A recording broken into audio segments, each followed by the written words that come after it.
The brain is a machine that we have to drive. We are not our brain. There's not enough time for you to be alone with yourself, to connect with your essence and awaken what you have best. If a person is in this need, they are not living any life at all. They are procrastinating. What is most important? Procrastinating is always putting things off.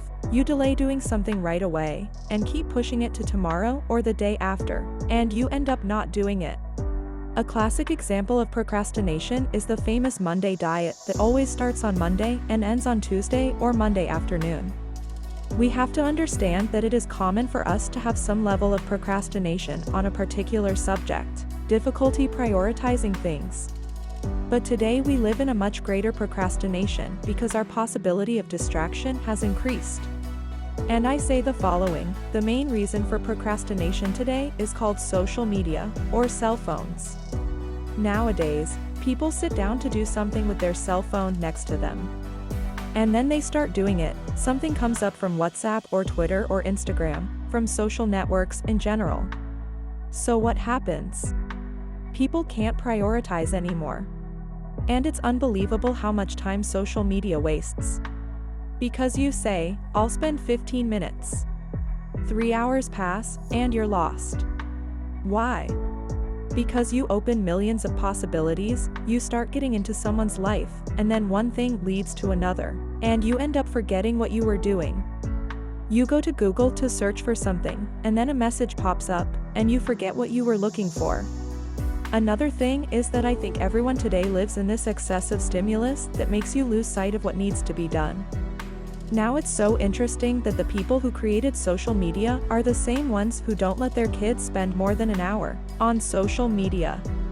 This means that we have an exact idea of the size of the capture that this can be, the size of the procrastination that it can lead to.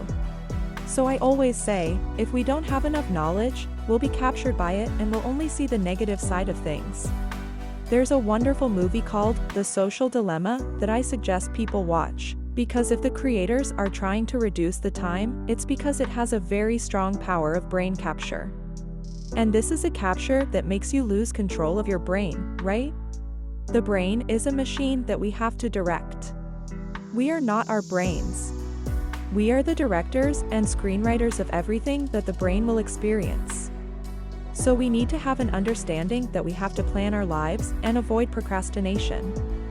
The plan is, I plan today what I will do tomorrow, and first I do the things that need to be done, then I have fun or go on social media. So never stop doing things. When I'm writing, for example, I get up, take a shower, have coffee, turn off my phone, and work straight from 7 a.m. to 3 p.m. without interruption. Then I take a break, exercise or walk, and come back. I take a quick look at social media, but I don't allow myself to stay too long because it's programmed to capture you. And then procrastination will never be fixed.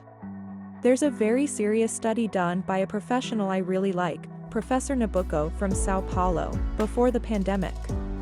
He said that on average, Brazilians spent 8 hours a day on social media in 2018/2019, second only to India. 8 hours is a workday.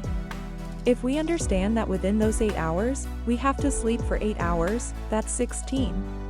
That means we have 8 hours left to do everything else. So what is everything else? Food, basic needs, leisure, taking care of your personal life, your family, your health. So this equation doesn't add up. For example, if a person spends 8 hours a day on social media, they're procrastinating at work, accumulating work, not doing anything. It also affects their personal and family life. In the past, procrastination was only associated with ADHD. ADHD individuals have a very hard time starting things not because they are on social media, they have always had that. It's because we think and think and think, and we get lost in that whirlwind of possibilities and don't start executing, you know? What comes from social media is totally different. In reality, you don't think anything. When you're on social media, you're in a compulsive movement of seeing other people's lives. It's crazy. Or producing content, thinking that your personal life is super important. And this has created a thing where people do everything. They eat, go out, go to parties.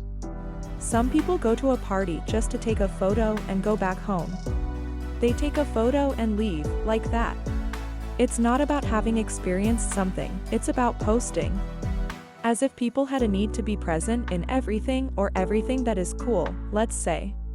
This is very bad because if a person is in this need, they are not living any life at all. None. And they are procrastinating what is most important, their evolution as a human being. We alienate ourselves in collectivity, but we transcend and awaken our best, our consciousness, in individuality. We are lacking time for being alone with ourselves, for getting in touch with our essence, and awakening what we have best. This account doesn't add up. Bea and you, what advice would you give to someone who is realizing they are spending more time on social media than on their actual life, but they are struggling to be productive and overcome this? Look, if a person is in this state of being out of control, I think that social media can be useful for professional and informative purposes. For example, if you are a doctor and you want to keep yourself informed about things, you can go there and make adjustments. You produce that material and someone sends it to you. Occasionally, you can interact there, but it can't be more than an hour a day, otherwise, there is something wrong. You're not studying, you're more concerned with impressing others than producing content that is important to people.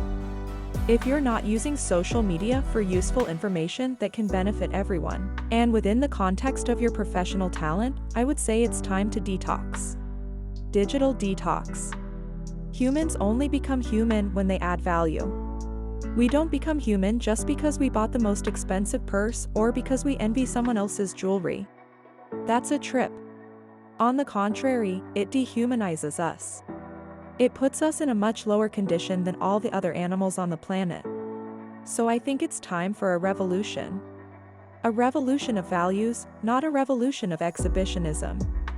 So, I think that there needs to be a great revolution in social media values. And I think that people who are spending too much time on social media need to really question their lives because there's too much real life missing that needs to be built, as opposed to virtual life, which whether you like it or not, is just pretend.